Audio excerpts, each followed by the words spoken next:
Ya, gebrakan kontroversial Gubernur Jawa Barat akan KB atau vasektomi untuk laki-laki menuai respon dari MUI. Pihak MUI menyatakan bahwa vasektomi hukumnya haram.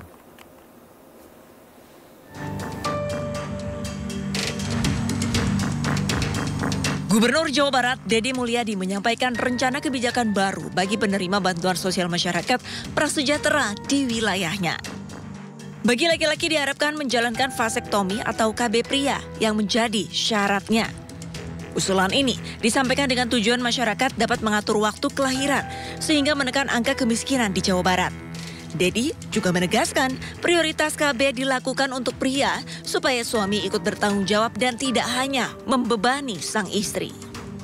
Para penerima bantuan sosial, apakah nanti bantuan biaya kelahiran, bantuan rumah sakit, bantuan listrik, bantuan pangan non tunai, bantuan perumahan, bantuan tanah. Ya, saya harap bantuan beasiswa untuk anaknya. Saya harapkan yang laki-lakinya loh. Saya harapkan suaminya atau ayahnya yang ber-KB sebagai bentuk tanda tanggung jawab terhadap diri dan keluarganya. Jangan terus-terusan dibebankan pada perempuan. Vasektomi merupakan metode kontrasepsi KB pria berupa tindakan pengikatan atau pemutusan kedua saluran sperma kanan dan kiri. Setelah menjalani vasektomi, cairan mani yang keluar tidak mengandung sperma, sehingga tidak akan menjadi kehamilan. Vasektomi hampir 100% efektif mencegah kehamilan. Di sejumlah negara, prosedur ini dianggap sebagai pilihan pengendalian kelahiran yang aman dan efektif untuk pria. Namun hal ini pun direspon pihak Majelis Ulama Indonesia Jawa Barat. Hukum vasektomi itu adalah haram, ya, haram. Kecuali ya dikecualikan terhadap 5 kekecualian, 5 hal ya. Dalam soal KB, kami bukan menolak KB-nya. KB bagi MUI tetap boleh sepanjang dilakukan sesuai dengan tuntunan syariah. Nah, vasektomi ini ternyata banyak yang melanggar ketentuan syariah, kan itu aja intinya. Berarti dorongan dari MUI nanti ke Pak Gubernur apa nih Pak setelah ada fatwa haram ini? Ya, nanti dorongannya kami menjelaskan bahwa secara hukum Islam ya, kalau pertimbangannya hanya untuk menyalurkan bansos dan ya, jelas itu tidak masuk yang 5 hal ini. Jadi tetap tidak boleh. MUI Jawa Barat juga menegaskan bahwa jika program vasektomi sebagai syarat untuk penerima bansos adalah haram. Hal ini telah tercantum dalam fatwa MUI sejak tahun 1979. Vasektomi diperbolehkan jika tidak menyalahi syariat, tidak menimbulkan kemandulan permanen, mendapatkan jaminan rekanalisasi, tidak menimbulkan mudarat, serta tidak dijadikan program kontrasepsi unggulan. Tim Liputan, iNews melaporkan.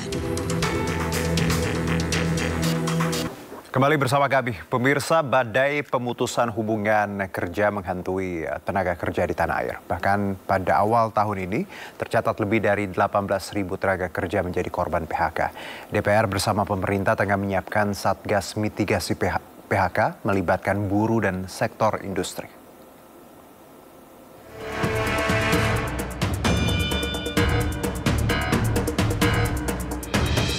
Awal tahun 2025 menjadi periode penuh tantangan bagi dunia ketenaga kerjaan Indonesia. Gelombang pemutusan hubungan kerja PHK melanda berbagai sektor industri, meninggalkan ribuan pekerja dalam ketidakpastian. Data Kementerian Ketenagakerjaan menyebutkan dalam periode Januari-Februari 2025 terdapat 18.610 tenaga kerja menjadi korban PHK. Sementara sepanjang tahun 2024 tercatat 77.965 tenaga kerja terdampak PHK. Pemerintah menyatakan akan memastikan tenaga kerja korban PHK mendapatkan seluruh haknya. DPR pun menegaskan akan mengawal pembentukan Satgas Mitigasi PHK oleh pemerintah dengan melibatkan unsur buruh dan industri. Ya, kami sudah memberikan masukan kepada pemerintah dan juga kemudian kami sudah bersama-sama bicara dengan pimpinan serikat pekerja. Bagaimana kemudian kita bersama-sama membentuk satuan tugas untuk memitigasi apabila akan terjadi pemutusan hubungan kerja di satu perusahaan atau pabrik misalnya begitu. Dan ini kita sedang matangkan terus sehingga kemudian apabila itu sudah berjalan, mudah-mudahan bisa meminimalisir dampak yang ada terhadap situasi yang ada pada saat ini. Satgas Mitigasi PHK akan mengawal pemenuhan hak-hak pekerja korban PHK secara menyeluruh dan komprehensif, mulai dari sektor usaha atau industri hingga pekerjanya. Presiden telah menyetujui pembentukan Satgas Perluasan Kesempatan Kerja dan Mitigasi PHK, namun belum menerbitkan keputusan Presiden. Tim Liputan melaporkan. Presiden Prabowo Subianto menyampaikan 5 janji kepada para buruh, diantaranya mendorong mengesahkan RUU Perlindungan Pekerja Rumah Tangga. Saya akan membentuk segera Dewan Kesejahteraan Buruh Nasional yang akan terdiri dari semua tokoh-tokoh pimpinan buruh seluruh Indonesia. Dan mereka tugasnya adalah mempelajari keadaan buruh dan memberi nasihat kepada Presiden mana undang-undang yang nggak beres, yang nggak melindungi buruh. Mana regulasi yang nggak benar, mereka memberi masukan ke saya dan segera akan kita perbaiki, saudara-saudara sekalian.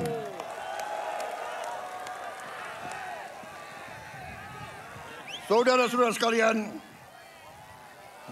kita juga atas saran dari pimpinan buruh, atas saran dari Pak Said Iqbal dan Pak Jumbur, kita akan segera membentuk Satuan Tugas PHK.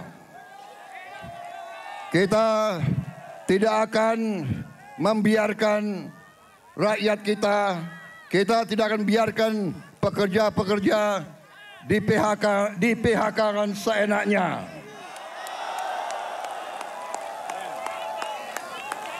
Bila perlu, tidak ragu-ragu kita, negara akan turun tangan, saudara-saudara sekalian.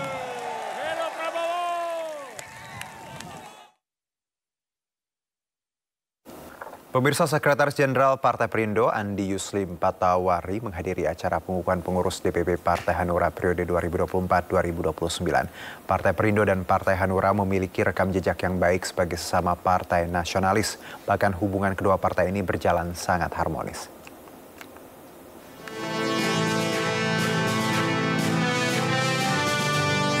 Pelantikan pengurus Partai Hanura di Jakarta Convention Center Senayan, Jakarta Pusat dihadiri sejumlah tokoh nasional dan petinggi partai, salah satunya Sekjen Partai Perindo Andi Yuslim Patawari.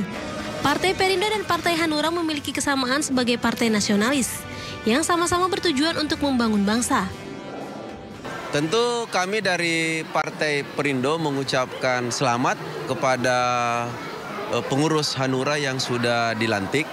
Kita sebagai partai nasionalis yang mempunyai DNA yang sama, tentu kita mempunyai persamaan untuk memajukan Indonesia. Dengan tema daerah berdaya, Indonesia sejahtera sama dengan perjuangan kita. Perjuangan kami di Partai Perindo, perjuangan persatuan Indonesia untuk mewujudkan kesejahteraan. Dalam kesempatan ini, AYP juga menegaskan, Partai Perindo dan Partai Hanura sama-sama tengah berjuang mensukseskan berbagai kebijakan pemerintahan Prabowo Gibran. Dari Jakarta, Sarah Jajenski, Dede Rudi, iNews melaporkan.